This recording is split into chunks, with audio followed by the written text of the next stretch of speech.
salaamaaleykum daleen ak jàmm ci Xarala Academy mbokki seen Xarala Academy tey suñu vidéo dañoo ñëw ci loo xamante ne lu am solo ñu koy tuddee opérateur opérateur d'assignation voilà. Par exemple bu ñu bëggee assigner benn valeur par exemple jël benn valeur yokk ci benn valeur wala ñu moyen ko si wala ñu multiplier ko si ok. Par exemple am nañ fi nombre 1 égal par exemple 7 6 léegi 6 bi nii dañ cee bëgg a yokk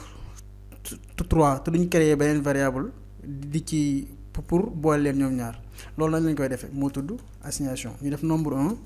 plus égal 6 voilà ñu xool lan lay indi ñu print nombre 1 ñu xool résultat bi lan la war a nekk ok ñu affiché mu jox la 12 lu tax parce que dafa jël nombre bi ñu njëkkoon am moo nekk nii 6 moo nekk nii premièrement mu yokk ci beneen nombre bi 6 boo ñëwoon par exemple am na ñu xalaata loolu yaakaar ni bu ñëwee par exemple ñu commentaire lii ñu def nombre 1 plus égal 6 day indiwaat même résultat ñu xool ba xam voilà mu indi la lan erreur parce que name error nombre 1 is not defined parce que non défini voilà loolu moo tax pour assigner benn valeur ci beneen valeur da ngay njëkk a déclarer variable bi bul neexee nga daal koy jox valeur bi assigner ci benn valeur maanaam initialiser ko après nga ñëw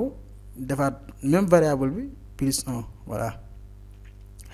léegi beneen bi ma leen bëggoon wan mooy comme jàngoon nañ benn fonction ñu naan ko input xam da ngay laaj utilisateur bi mu dugal dara nga daal def calcul bi par exemple fii nii nombre 1 waaw is this égal nga def input ok mais fii nii ci boppam da ngay defaat kii nombre 1 nga def égal int par exemple nombre 1 voilà nga daal koy caster parce que par défaut input string lay jël maanaam texte voilà te texte mënoo ko boole ak texte ok léegi nga ni ko nombre boo mën a dugal rek man dinaa la si yokkal 5 comme par exemple koo xamante ni day jeu benn jeu vidéo xam nga day am ay niveau nga ni ko fu sa niveau toll rek boo passé benn étape dama la yokkal beneen niveau kon mën nañu wax nombre 1 bu ñu si yokkee beneen niveau voilà kii passé na étape 1 dem étape 2 voilà ñu xool ba xam loolu nag lañ koy defee ñu def nombre 1 plus égal 1 voilà léegi niveau bu mu passé rek dañ koy yokkal benn niveau ñu def print nombre 1 par exemple mën nañ ko wax fii nii fii entrez votre niveau entrez par exemple votre niveau de départ par exemple ok niveau bi jeu bi commencé fi ñu def fii par exemple vous êtes voilà où vous avez ok ñu ni ko am nga par exemple point yi mu am ok léegi ñu affiché xool léegi bu ñu affiché fii nii li mu njëkk indi mooy entrez votre niveau de départ ñu ni ko bon fii maa ngi départ 2 ñu ni ko vous avez 3 parce que 2 plus 1 égale 3 lii moom dafa nekk loo xamante ni lu neex la ci programmation te tamit mën nga si gën a def yenn exercice par exemple mën nga def benn comme dans machine calcul boo xamante ni waa ji day dugal valeur rek par exemple bu dugalee 1 dugalaat 2 nga jox ko résultat voilà naka la ñuy defee loolu comme am nañ nombre 1 pare ñu def nombre 2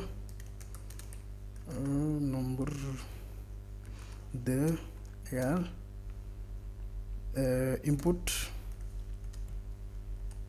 voilà ñu defaat kii bi nombre 2 égal int nombre 2 ok ñu def résultat égal nombre 1 plus nombre 2 ok ñu def ko fii nii entrée laaj ko fii par exemple nombre 1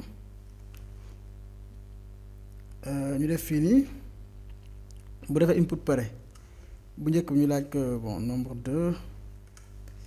ok ñu afficher que résultat bi print